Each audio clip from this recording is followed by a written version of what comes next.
நம்முடைய குழந்தைகளோடு எப்படி நடக்கணும் என்பதை கூட காட்டினாங்க. சின்ன குழந்தைகளோடு அன்பாக நடப்பது என்பது நம்முடைய ஒரு பெரிய மனித தன்மைக்கு இழுக்கானது அல்ல. அப்படி சில பேர் நினைப்பாங்க.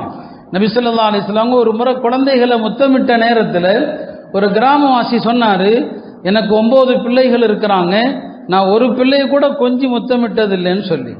நபி ஸல்லல்லாஹு அலைஹி வஸல்லம், அல்லாஹ் உன்னுடைய உள்ளத்திலிருந்து இரக்க குணத்தை நீக்கிவிட்டால் நான் என்ன செய்ய முடியும்?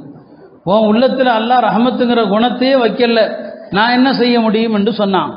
ஆக ரசூல் ஸல்லல்லாஹு அலைஹி வஸல்லம் அவர்கள் எல்லா மனிதர்களோடும் சின்ன குழந்தையிலிருந்து எல்லாரோடும் எப்படி நாம் பழகணும், அந்த குழந்தைகளிடத்தில் கண்டிக்கிற முறையிலிருந்து எல்லா விஷயங்களையும் பெருமானார் ஸல்லல்லாஹு அலைஹி வஸல்லம் அவர்கள் கற்றுத்தந்தாங்க. சில நேரங்களில் மெம்பரில் ஹுத்பா செய்கிற போது அவங்களுடைய பேரர்கள் வந்தாங்கன்னா இறங்கி வந்துடுவாங்க. இறங்கி வந்து அவர்களை அரவணைப்பாங்க. அந்த குழந்தைகளை பேர குழந்தைகளையும் சேர்த்து மேலே ஏறி நின்று ஹுத்பா செய்வாங்க. அவ்வளோ அழகான ஒரு வாழ்க்கை தான் நபி ஸல்லல்லாஹு அலைஹி வஸல்லம் அவர்கள் நமக்கு கற்றுத்தந்தாங்க. ஒரு இறுக்கமான வாழ்க்கை அல்ல பெருமானாருடைய வாழ்க்கை, மலர்ச்சியான வாழ்க்கை, எப்போதுமே முகமலர்ச்சி தான், யாரை கண்டாலும் புன்முறுவல், இப்படித்தான் நபி ஸல்லல்லாஹு அலைஹி வஸல்லம் அவர்கள் வாழ்ந்து காட்டினாங்க. அந்த வகையில் நபி ஸல்லல்லாஹு அலைஹி வஸல்லம் அவர்கள் தம்முடைய மனைவியரோடு வாழ்ந்த வாழ்க்கை எப்படி இருந்துச்சு? இன்னைக்கு ஒரு மனைவியோடு 1008 பிரச்சனைகள், 1008 வழக்குகள், பஞ்சாயத்துகள் இல்லையா?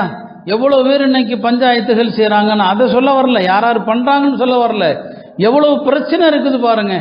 இப்போ அவ்வளவு பிரச்சனைகள் இருந்தால் இத்தனை பல பேர் என்ன செய்கிறாங்க, இந்த பிரச்சனைகளை தீர்த்து வைக்கிற அளவுக்கு பிரச்சனைகள் ஊருக்கு ஊர் அதிகமாக இருக்குது.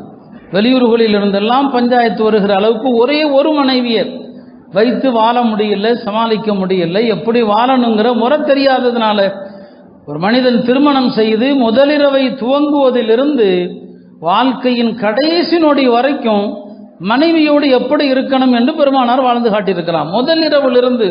ஏன்னா முதலிரவு பற்றி கூட மார்க்க சொல்லலைன்னு நினைக்கிறீங்களா? இல்லை, அதை கூட சொல்லியிருக்குது. நீங்கள் முதலிரவில் பால் குடிக்கிறீங்க, பெருமானாரும் முதலிரவில் பால் குடித்தாங்க.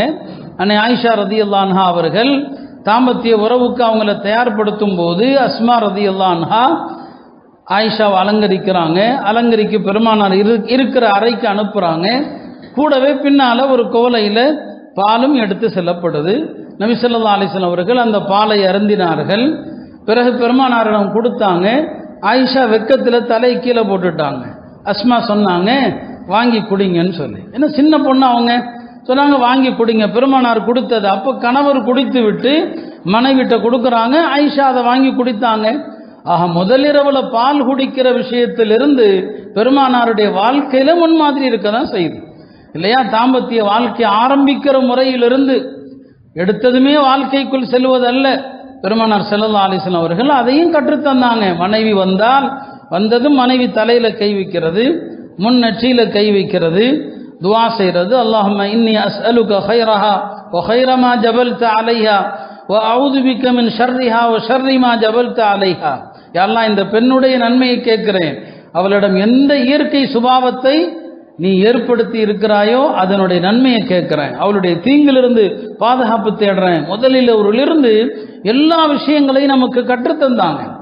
குடும்ப வாழ்க்கையில பிரச்சனைகள் ஏற்படுவதற்கு பல காரணம். ரசூல் ஸல்லல்லாஹு அலைஹி வஸல்லம் அவர்கள் நபித்துவ பணிகள் எவ்வளவு இருக்குது அவங்களுக்கு. அவங்களுடைய வணங்குவதற்குரிய நேரம், இரவுல கால்கள் வீங்கும் அளவுக்கு வணங்குவாங்க. 10, 11 ரக்காத்து, 13 ரக்காத்து, 15 ரக்காத்து, அவ்வளவு தொழுத நபி மனைவிமாரோடு நேரம் கொடுக்காம இருந்தாங்களா? யோசிச்சு பாருங்க. இல்லை, இரவிலும் மனைவியர் இடத்துல பேசுவாங்க. குளிக்கும் போது மனைவியரோடு ஒரே பாத்திரத்தில் குளிப்பாங்க. அத்தனை மனைவியும் சொன்னாங்க. ஆயிஷா ரதியல்லாஹு அன்ஹா சொல்றாங்க, உம்மு சலமா சொல்றாங்க, மைமூனா சொல்றாங்க, நாங்களும் பெருமானார் ஸல்லல்லாஹு அலைஹி வஸல்லம் அவர்களும் ஒரே பாத்திரத்தில் குளிப்போம்.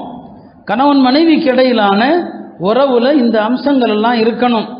இதெல்லாம் நாம சொல்லித்தரணும். நான் அடிக்கடி சொல்றது உண்டு இல்லையா, திருமணத்திற்கு முன்னால மற்ற எல்லா விஷயத்திலையும் கவனம் செலுத்துகிற நாமும் அந்த மணமகனுக்கும் மணப்பெண்ணுக்கும் இல்லற வாழ்க்கையில என்னென்ன செய்யணும், அன்பை உருவாக்குவதற்கான எல்லா விஷயத்தையும் சொல்லணுமா இல்லையா? ஒரே பாத்திரத்தில் நாங்கள் குளிப்போம். சில நேரங்களில் பெருமானார் ஸல்லல்லாஹு அலைஹி வஸல்லம் வேக வேகமாக தண்ணி எடுத்து ஒரு தடவை குளிச்சாங்க.